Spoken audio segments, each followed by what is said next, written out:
जय श्री गोगा जी की, जय श्री नरसिंह पांडे जी की। कैसे हैं आप सभी भक्तजन? उम्मीद करता हूं कि आप सभी भक्तजन अच्छे होंगे और आपके ऊपर से झारवीर गोगा जी महाराज की जो कृपा है वो रहेगी।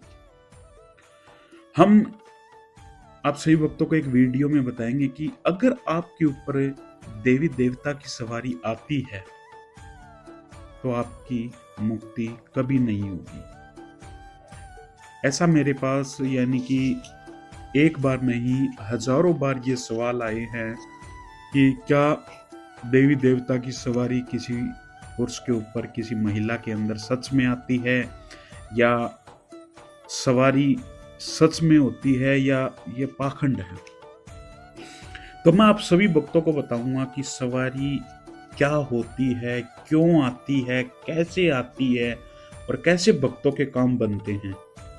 पर आज के समय में आप मान के चलोगे तो 20% भगत ऐसे हैं आज के समय में जो सच्ची श्रद्धा, सच्चे भाव के कारण भगवान देवी देवता उनकी सुनते हैं और उनके सभी भक्तों के काम बनते हैं।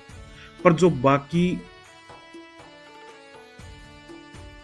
70-80% जो भगत है उन्होंने पाखंड फैला रखा है पैसे कमाने के लिए। मैं सच कहता हूं, मुझे कोई किसी का डर नहीं है। कोई भगत होगा, अपने खब्बी खान होगा तो मुझसे टकरा लेना, कोई चक्कर नहीं है। सभी की हवा टाइट कर देता हूं मैं, डर नहीं लगता है मुझे।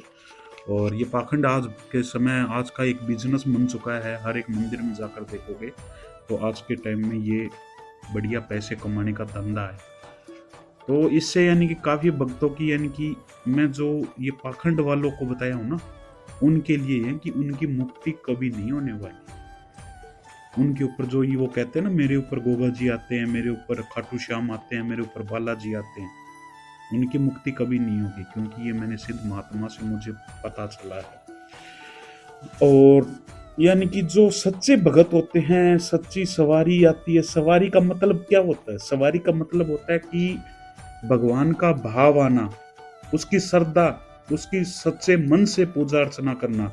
यानी कि आपने कोई अच्छे कर्म किए हैं या आपके भक्ति से प्रसन्न होकर यह भाव या श्रद्धा किसी देवी देवता ने आपको फल स्वरूप दिए हो, या आपकी गुरु सवारी के अधीन यह सवारी आती हो, या आपके भक्ति से प्रसन्न होकर सवारी आती है।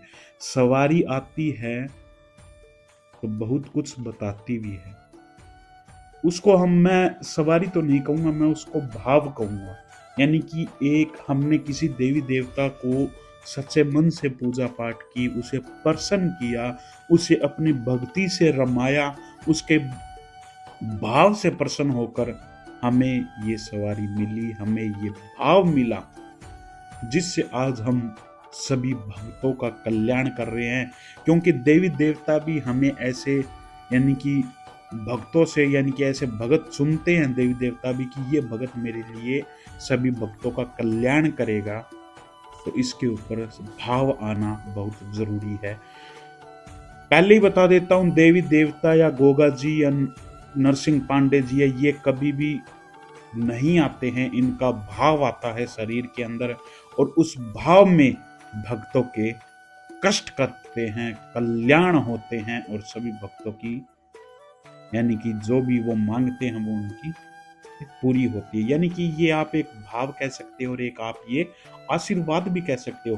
पर जो आज के समय में जिन भक्तों ने पाखंड फैलाकर अपना साम्राज्य खड़ा करने की कोशिश की है ना, उनका लास्ट के अंदर मुक्ति होना भी नहीं है। ना तो मुक्ति होगी उनकी, यानी कि मैं कुछ कह नहीं सकता। यानी कि वो इतने इतने बेचारे गरीबों को लूटने का काम कर रहे हैं। उनसे 11,000, 21,000, 20,000 रुपए लेते हैं, काम होता नहीं है, क्योंकि उन्हें कुछ आता ही नहीं है। फंड फैला रखा है, पाखंड फैला हुआ है सारी जगह, और उस पाखंड से भगत फंस रहे हैं, गोगा जी के देवी देवताओं के नाम पर फंस रहे हैं। अरे सच्चे भगत के पास जाइएगा, खुद देखे गोगा जी का सच्चा भगत कौन है, कौन हमारे काम कर सकता है, किसके ऊपर सवारी आते हैं, किन भक्तों के काम होते हैं, किसके ऊपर भाव आता है, वही भगत आपके काम बना सकता है। और ऐसे ही महात्मा संत आज भी इस दुनिया में हैं, जिनके यानी कि भाव से ही, मुख से ही बोलने के बाद ही आपके सारे काम बन जाएंगे। तो जब ये भाव सवारी मिले तब आपको बोला जाता है कि जिस भगत पर सवारी आती है तो वो किसी गुरु शरण में चला जाना चाहिए। यानी कि मैं आप सभी भक्तों को बताऊंगा कि जिन भक्तों पर ऐसा लगता है ना कि जो बाबा के जो भगत होते हैं, यानी कि कोई भी भगत हो, जिनको ऐसा लगे कि मेरे ऊपर भाव आने वाला है, मेरे ऊपर सवारी आने वाली है, मैं सच्ची पूजा करता हूँ, तो मैं आप सभी उन भक्तों को बताऊंगा कि आप किसी गुरु की शरण में चले जाइए। गुरु होगा तभी वो भाव या शक्ति आपको मिलेगी, क्योंकि उसे गुरु के ही मार्गदर्शन पर चलना पड़ता है। गुरु ही उसे मार्गदर्शन दिखा सकता है। तो मैं आप सभी जो भी भगत बाबा की पूजा अर्चना करते हैं, सच्चे भाव को मानते हैं और उन्हें ऐसा लगता है कि भाई बस भाव आने वाला है, सवारी आने वाली है, भक्तों के काम भी होने वाले हैं, तो वही मैं सभी से स्पष्ट कहता हूँ कि किसी गुरु शरण में चला जाना चाहिए। क्योंकि आप गुरु शरण को नहीं मानोगे तो जो आपके यानी कि जो जीवन के अंदर जो कठिनाइयाँ आनी शुरू हो जाएगी, यानी कि बहुत गलत तरीके होने लग जाएंगे, मुक्ति भी नहीं होगी, मोक्ष की प्राप्ति भी नहीं हो पाएगी। क्योंकि गुरु के शरण में जाने के बाद गुरु ही हमें मार्गदर्शन दिखाएगा।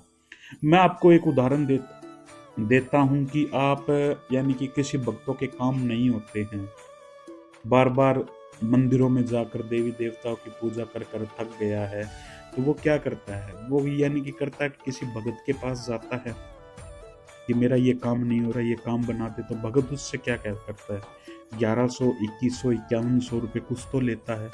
तो वो यानी कि क्यों लेता है, वो इसलिए लेता है कि जो उसकी पूजा के अंदर वो जो काम, जो सामान आएगा, जो उसने कमाए हुए पैसों से जो पैसा लगेगा, तब वो उससे पैसा लेता है और फिर उसका काम कर कर उसका यानी कि सब कर कर काम भी होते हैं।